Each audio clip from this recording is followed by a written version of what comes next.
저희 보시면 무교의 정치 구조는 성경을 위배된, 성경은 교회의 정치 구조를 부인하지 않습니다. 교회는 처음부터 직원이 있었고요. 예루살렘 교회 회의도 있었고요. 디모데는 장로 회의에서 안수를 받았고요. 그래서 교회는 처음부터 정치 구조를 가지고 있었습니다. 두 번째가 국가교회 정치인데요. 국가는 교회보다 상위 권위를 갖는다는 것이요. 16세기 스위스의 의사이자 종교개혁가 쯔벤길리의 후예자인 신학자 토마스 에라스투스라는 신학자가 있었는데 그가 처음으로 내세운 견해입니다. 그래서 교회는 국가의 공공기관에 불과하다는 것이죠. 그래서 국가의 왕이 교회를 통치하는 그런 것을 국가교회 정치라고 합니다. 과거 영국의 성공회 교회와 현재의 독일 국가교회가 바로 이러한 체제에 속합니다. 세 번째, 감독정치 교회가 있습니다. 이것은 감독이 주교 그룹이죠. 그러니까 목사, 성직자 그룹이죠. 감독이 교회 정치의 모든 책임, 권한과 책임을 가진다는 얘기입니다. 그래서 감독이 경계지역, 일정 경계지역 안에 모든 교회를 감독이 다스립니다. 감독의 권위가 지역교회 직원들보다 훨씬 우위에 있습니다. 그래서 상당히 계급적이죠. 대주교, 주교, 교구, 목사, 회중 이런 체계를 가지고 있는, 그래서 이건 이제 우리가 알고 있는 감리교회가 이 시스템을 갖고 있습니다. 감리교회고요. 또 현재 앵글리칸 처치라고 성공회가 미국에 있는 성공회는 이런 감독 정치로 이루어지고 있습니다. 우리나라의 성결교회도 저희는 이 감독교회 정치 시스템을 따르고 있다고 저는 그렇게 알고 있습니다. 비판할 것은 교회가 하는 결정에 평신도의 참여가 없다라는 그런 점에서 문제가 있습니다. 감독은 다 그리고 참여가 없는 문제고 교회는 처음부터 모든 결정에 평신도들이 참여했습니다. 그래서 그런 거고요. 네 번째는 교황 정치죠. 교황은 베드로의 계승자로서 모든 권위와 다스리는 힘을 갖습니다. 로마 카톨릭이 해당이 되고요. 다섯 번째가 회중 정치 구조가 있습니다. 이것은 침례교가 오늘날 유지하고 있는 구조가 회중 정치 제도인데 여기에는 개교회가 모든 독립성과 개교회가 모든 권한을 갖습니다. 각 교회가. 물론 이제 우리나라의 침례교회는 거기에도 장로도 있고요. 그래서 우리나라에서는 장로가 워낙 강하니까 장로교회가 침례교회도 장로교회 스타일을 좀 따라와 있습니다. 원래는 침례교회는 장로가 있어서는 안 되는 구조이거든요. 그런데 그런 구조를 따라하고 있지만 침례교회는 그들의 연합회가 있긴 있습니다만 원칙적으로 그 개교회가 모든 권한을 갖습니다. 그러니까 개교회가 잘못 뭔가 결정하게 되면 그걸 통솔할 어떤 위의 힘이 없다는 그런 안타까움도 있는 것이죠. 그리고 여섯 번째가 바로 장로 정치라고 할 수 있습니다. 우리들이 지금 여러분들 소속되어 있는 장로 정치 구조라고 할 수 있습니다. 그럼 장로교회 정치 구조는 이제 우리 거니까 좀 자세히 살펴봐야 되겠죠. 장로교회란 장로들이 교회를 다스리는 그런 교회를 의미합니다. 또 두 종류의 장로들이 모여 당회를 이루고 그 당회가 교회를 다스리는 것이 장로교회라고 할 수 있습니다. 특정 지역의 장로들이 모인 노회가 지역 내 교회들을 다스리기도 합니다. 그리고 그 노회들이 모여서 총회를 이루어서 총회 소속 교회들, 노회를 다스리고 또 지역 교회들을 다스리는 시스템이 장로교회라고 할 수가 있겠습니다.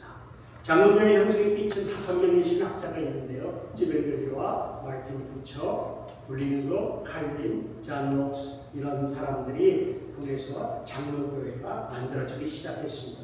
그 중에서도 네 번째 있는 칼빈이 사실 우리 장로교회 창안자, 시조라고 할 수가 있고요. 앞에 쯔벤길리부터는 장로교회 신학을 발전시킨 어떤 과정이라고 할 수 있고요. 뒤에 존 녹스는 칼빈의 후예자로서 장로교회를 제네바를 벗어나서 유럽 전역에 퍼뜨리는 한 역할을 감당한 사람이 존 녹스라고 이야기할 수 있겠습니다.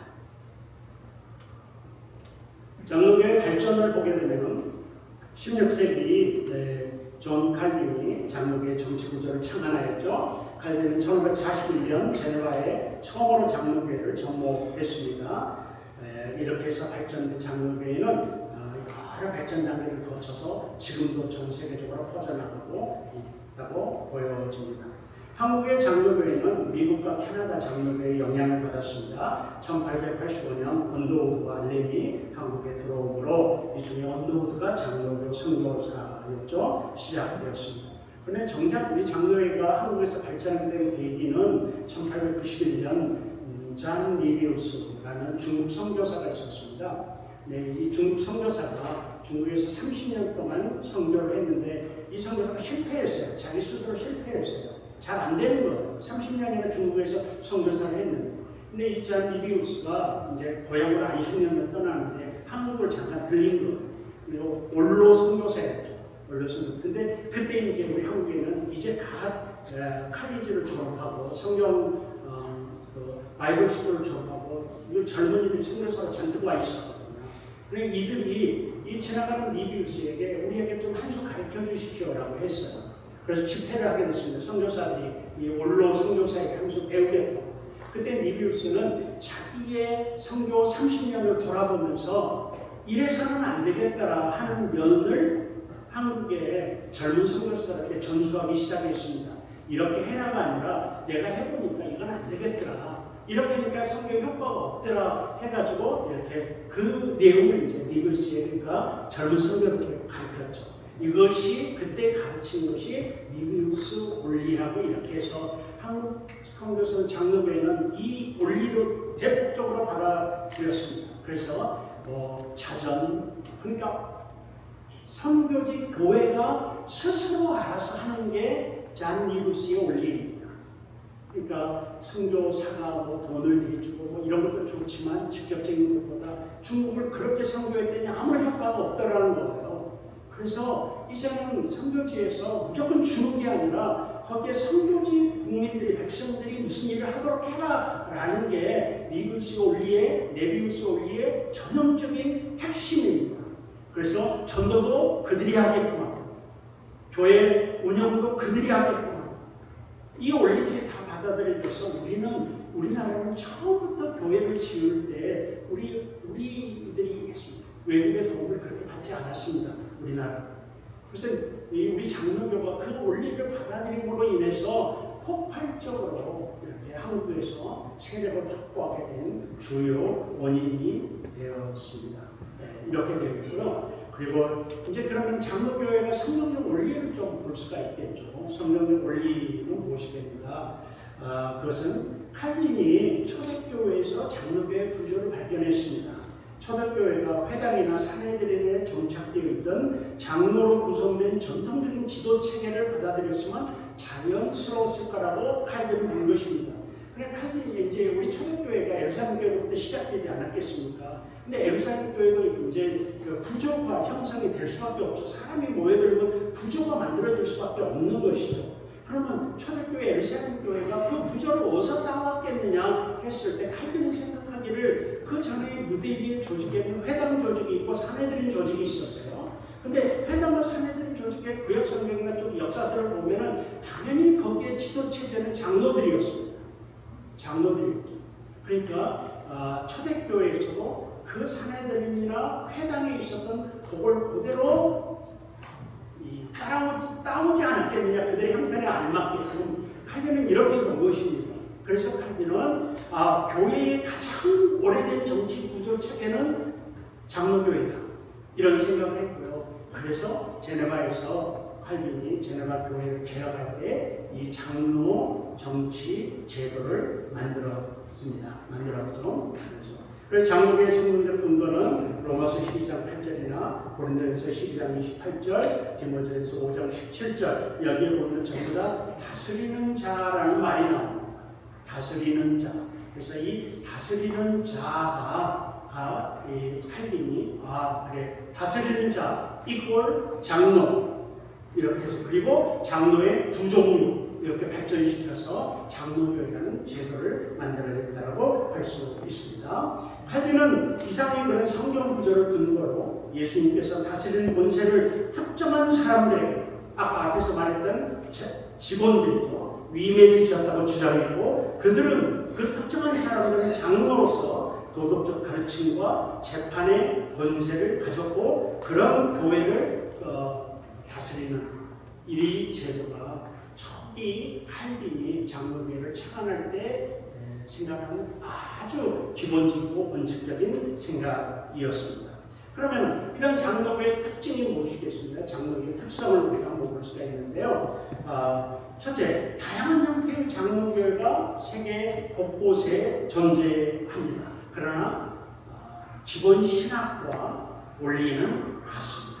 장로교회는 장로로 번역되는 프레스비테로스, 헬라어의 프레스비테로스, 여기서 프레스비테리안, 장로교가 나왔고요. 프레스비테리라는 노예의 의미가 나왔습니다. 이 단어서부터 시작이 됐죠. 그래서 이 프레스비테로스에서 비롯되었다고 할 수가 있습니다. 우리는 장로교회, 프레스비테리안 이런 단어들이 전부 다 장로라는 명칭으로부터 시작된 그런 교회라고 할 수가 있고요. 그리고 장로교회는 칼빈이 주장한 대로 교회 정치 구조 중에서 가장 오래된 원형이라고 이야기할 수 있습니다. 그리고 정치 구조를 세상 용어로 표현한다고 한다면 우리의 장로교회의 정치 구조는 대의민주주의를 통한 간접민주주의 구조입니다. 대의민주주의라는 것은 대표를 뽑는다는 얘기죠. 그게 우리 장로님들이죠. 그리고 간접민주주의는 그 대의로 뽑힌 사람들의 결정에 의해서 교회가 이끌어진다는 게 간접민주주의라는 뜻이거든요. 그래서 우리는 대의민주주의를 통한 간접민주주의 구조로 가장 이 시대의 민주적인 구조 정치다. 교회 정치 구조다라는 것을 우리들이 자신할 수 있고요. 그래서 이제 이렇게 이야기하면 세상 용어를 좀 빌린다고 하면은 교회의 주권은 회중들에게 있다, 성도들에게 있다. 그런데 그 성도들이 선택한 장로들에 의해 그 주권이 행사된다. 이렇게 되겠죠. 근데 이게 이제 교회 안에서는 똑같은 말이지만 진짜 주권은 주님께 있기 때문에 이제 주님이 그 위에 있다는 점이 조금 다른 점이라고 할 수 있습니다. 신앙의 표준은 장로교의 신앙의 표준은 웨스터민스터 신앙고백서 및 대소요리 문답과 사도신경이라고 할 수 있습니다. 그러나 가장 위에 있는 권위는 성경이라고 할 수 있고요. 장로교의 핵심적 교리는 예종론, 칼빈으로부터 시작된 거니까 그의 신학이 우리 장로교의 밑바탕에 완전히 깔려져 있습니다. 그리고 그런 신학 중에 하나가 예종론, 오직 하나님의 영과 오직 성경, 그리고 칼빈의 5대 교리. 혹시 칼빈의 5대 교리를 아십니까? 다 들으셨죠? 칼빈의 5대 교리. 전적 타락, 무조건적 선택, 제한 속죄, 불가항력 은혜, 성도의 견인. 이런 그 칼빈의 5대 교리가 우리 장로교의 밑바탕에 깔려져 있습니다. 우리 장로교의 예배는 간결함을 특징으로 합니다. 그래서 여러분들께서 예배를 복잡하게 막 하는 것이 왜냐하면 사실은 종교개혁 자체가 카톨릭, 천주교에 반하는 것. 그러니까 사실 정치적으로 이야기하면 카톨릭에도 좋은 모습이 있었는데 종교개혁자들이 좋은 것까지도 받아들이지 않는 모습도 없잖아 있었다고 저는 개인적으로 생각을 합니다. 사실. 근데 이제 그때 카톨릭의 예배 순서가 얼마나 복잡하고 화려하고 순서가 많고 그랬으니까. 그러니까 대부분의 종교교육자들이 종교교육을 일으켜서 자기 따르는 사람들에게 예배가 카톨릭에 반하는 간결하고 명료한 예배를 드리고 말씀 중심의 설교의 비중이 굉장히 커진 말씀을 강조하는 그런 예배 형식을 따랐거든요. 칼빈도 마찬가지였습니다. 그리고 우리 장로교도 그 뒤에 카톨릭의 형식주의고 예전적인 그런 예배로부터 벗어나서 말씀 중심의 설교의 비중을 굉장히 강화시킨 말씀 중심의 아주 간결한 예배를 이제 우리들 주장을 했습니다. 그래서 장로교 역시 사실 여러분들 어떤 예배 순서를 가지고 있는지 모르지만 여러분들 특징은 원래 시작은 간결한 예배, 간결한 말씀 중심이 되는 설교 중심이 되는 간결한 예배를 그 특징으로 하고 있습니다. 그리고 장로교의 정치 구조는 피라미드 형식이죠. 당회, 노회, 대회, 총회인데 한국에는 이제 대회는 없습니다. 대회는 우리 나라가 크게 되면 대회가 있을 수 있겠지만 대체로 한국은 당회, 논회, 노회, 총회 이 3단계로 이루어져 있음을 압니다. 원래는 저 노회와 총회 사이에 대회라는 하나의 회도 있었습니다. 그건 장로에 커지고 그래서 저희 합동측, 제가 합동측에 속해져 있는데 저희 합동측 교단이 사실은 장로교 중에서는 아마 세계에서 제일 클 거라고 저는 생각을 하는데 너무 크니까 총회라면 1,400명의 총회가 모여서 회의를 하는데 그게 회의가 되겠습니까? 안 되죠. 그러니까 그냥 뭐 정치꾼들이 판을 칠 수밖에 없죠. 그러니까 요즘에 우리 합동측 총회에서는 대회 제도를 만들자 이렇게 해서 지역별로 나누어서 대회를 나누자라는 의견이 지금 나오고 있는 중입니다. 너무 크니까. 그러나 이제 대부분의 우리 한국 장로교회는 장로교회 교단이 몇 개 있는 줄 아십니까? 200개가 넘습니다. 우리 한국의 장로교회 교단이 그렇게 되는데 이제 그 대회까지 갖추고 있는 그런 장로교단은 없는 것으로 저는 알고 있습니다. 다음 장로교 용어들을 한번 보십시다. 다 아시는 용어들입니다. 우리들이 즐겨 쓰는 용어들이죠. 이 정도 용어들은 여러분들이 개념을 다 알고 사용하고 계신다고 저는 생각을 합니다. 총회, 대회, 노회, 지교회, 지교회 안에 조직교회, 미조직교회 이렇게 또 장로는 목사와 장로 두 반열을 이야기합니다. 그다음에 당회, 서기, 집사 이런 용어들이 우리 장로교회 안에서 쓰이고 있는 그런 용어들이라고 생각이 되고 아마 이 정도는 우리 장로님께서 다 알고 계시더라고 생각을 합니다. 중요한 장로의 원리에 대해서 좀 이야기를 하겠습니다. 몇 가지를 다섯 가지를 이야기하는데 우리 장로의 원리를 여러분들 잘 알고 여러분의 교단에 그리고 여러분 교회에서 당회를 운영할 때 적용을 하셔야 된다고 생각을 합니다. 첫째는 왕이신 예수 그리스도가 교회를 다스리신다. 이 사실을 그래서 교회를 다스리시는 분은 궁극적으로 우리 주님이시다, 그리스도이시다라는 생각을 분명하게 우리 장로님들이 갖고 계셔야 될 것입니다. 다만 그 왕께서 목사와 장로를 사용하셔서 그에게 주님의 그 통치권, 왕권을 위임해 주심으로 그것을 활용하게끔 만드신 거예요. 혹시 우리 장로님들 혹이라도 내가 성도들에 의해서 뽑혔으니까 나에게 힘이 있다고 생각을 하시고 그것을 통솔하고 컨트롤하는 힘으로 사용하시려고 하신다면 이것은 상당히 장로교의 원리를 오해하고 있는 것입니다. 그러니까 이게 성도들이 나를 장로로 뽑고 교회가 나를 목사로 했죠. 그러나 그건 단순히 툴에 불과해요. 하나님께서 여러분들 섬기는 권세를 주시기 위해서 그 과정을 거치게 하시는 것 뿐이지 내 자체에 아니면 내 안에 내 존재 자체가 어떤 힘을 갖고 있고 내가 성도들이 뽑혔으니까 내가 어떤 권세를 가지고 있고 이렇게 접근하신다고 한다면 적어도 장로교의 장로나 목사의 자격은 안 된다. 이렇게 보시었으면 좋겠다라고 생각이 들어요. 왕이신 예수 그리스도가 교회를 다스리신다는 이 생각으로 나는 단지 그 다스림을 실행하는 도구에 불과하다. 그래서 우리가 무슨 결정을 할 때나 무슨 행동을 할 때 항상 기억해야 되는 것이 그렇다면 원래 내 주인이 원래 나에게 권세를 주인 진짜 주인인 그분의 생각은 어떨까? 그분의 자세는 어떨까? 그분은 어떤 것을 원하실까? 이런 것들을 늘 생각하고 늘 걱정을 하면서 여러분의 직분을 수행하셔야 됩니다. 두 번째 같은 말인데 예수 그리스도가 그의 권세를 교회에 위임하셨다. 그래서 여러분 교회는 세 가지 권세가 있습니다. 바른 교리를 선포할 권세가 있고요. 성례를 집행할 권세가 있고요. 훈련하고 양육할 권세가 있습니다.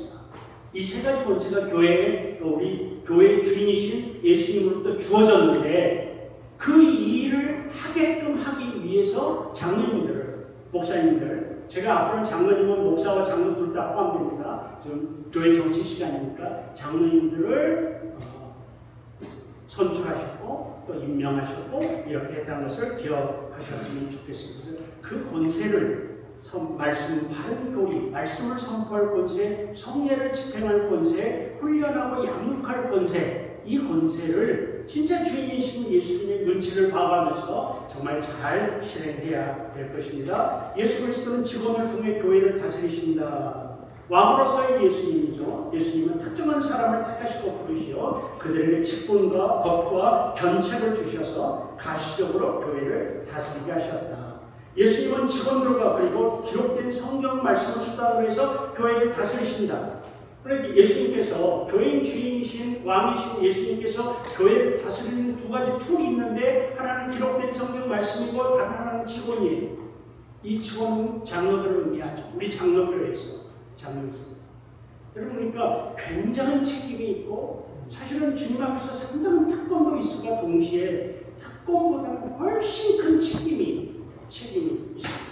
그래서 저도 목사의 한 사람으로서 우리들은 하나님 앞에 가서 심판됐으면 우리들은 혼날 일이 더 많을 것 같아요. 우리 장로들은 훨씬 혼날 일이 많을 것 같아요.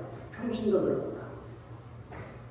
그래서 그걸 늘 염두에 두고 우리가 얼마나 하나님의 뜻을 오해한 적이 많습니까? 특별히 우리 목사님들. 저도 목사이지만 하나님의 뜻이라고 선포하고 있지만 사실은 나중에 보면 하나님의 뜻이 아니었던 적도 많고 오해한 적도 많고요. 이러다 보니까 정말 하나님 앞에 가면 우리 목사들이 제일 혼날 것 같아요. 그 다음에 장로님들 혼날 것 같아요. 정말 지옥에는 안 가겠죠. 그 자리에서 얼마나 혼나겠습니까? 야 임마 그게 내 뜻이었나? 네 뜻이었지. 네 욕심이었지. 네 자존심이었지. 얼마나 우리가 혼날 것 같아요. 가면. 그러니까 우리가 그만큼 하나님 특권이 있는 그런 직분을 받고 교회를 치리하고 있지만 그만큼 책임도 크고 혼날 일도 많다는 사실을 늘 기억하시고 그래서 교회 직원을 통해 교회를 다스리는 그 예수님을 늘 의식하고 있어야 된다고 생각이 들어요. 장로교회 그리고 예수 그리스도는 교회 법정을 통해 교회를 다스리신다. 교회는 세 종류의 법정을 갖는다. 당회, 노예, 총회라는 법정을 세 종류를 갖고 있고요. 예수 그리고 이런 내용들 좀 참고를 하시고요. 시간이 없어서 넘어가겠습니다. 8번째로 나와 있는 게 장로교의 장단점. 여기다 시간을 조금 투자하고 싶어서 빨리 온다고 왔는데 그래도 끝날 시간이 다 된 것 같아요. 제가 생각했던 1강 끝날 시간이. 근데 그래도 이 설명을 좀 해야 될 것 같습니다. 우리 장로교의 장단점. 장점만 있는 것이 아닙니다. 이 세상에 완벽한 정치 구조가 어디 있겠습니까? 인간이 하고 있는 일인데. 그래서 친자교회도 장단점이 있고요. 우리 장로교도 프라이드가 있습니다. 가장 오래된 정치 구조고 가장 우리 사람들에게 알맞는 구조라는 그런 확신과 자신감이 있는데 그럼에도 불구하고 우리 장로님도 단점이 있고 장점이 있다 이런 거예요. 그래서 오늘 이곳에 계신 분이 장로님들도 계시고 목사님들도 계시는데 이 장단점을 잘 알아가지고 서로 단점은 없애고 장로교의 최대의 장점이 드러날 수 있는 그런 장로교회를 만들어야 된다라는 것을 이야기하고 싶은 거예요. 첫 번째가 뭔가 하면 첫 번째는요. 초대교회 교회 정치 구조로서 성경적이고 민주적이다. 여기까지는 너무너무 장점이에요. 그러나 교회를 다스리는 영적인 구조보다는 단지 리더를 선출하여 교회를 다스리는 행정적 구조가 될 위험성이 있다. 정말 영적인 구조를 위해서 장로들이 선출되는데 정말 많은 교회에서 그 영적 면은 빠져버리고 행정적인 구조만 남아있는 거예요. 행정적인 구조가 남아있는 거예요.